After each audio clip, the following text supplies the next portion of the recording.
The periodic table contains the 118 known elements along with the atomic number and atomic mass. A row is known as a period. Its atomic number increases as you go along the period. The columns in the periodic table are called groups. Elements in the same groups have the same number of valence electrons, which are basically the electrons in their outer shell.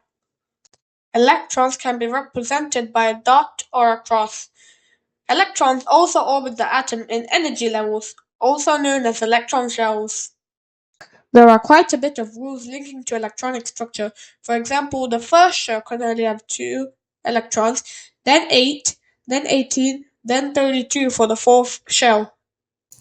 When you're trying to find the electronic structure of an element, for example oxygen, you always start with its atomic number.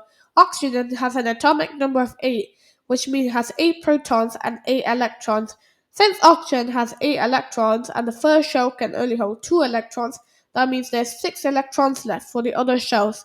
And since the second shell can only hold 8 electrons, it's 6 out of 8, which means that it can hold it and does not have to overflow into the other shells. To list the electronic configuration of an element, you write the number of electrons in the first shell and then the number of electrons in the second shell, and so on. You can use commas or dots to separate them. For example, oxygen's electronic structure is 2, 6, which means that there are 2 electrons in the first shell and 6 electrons in the second.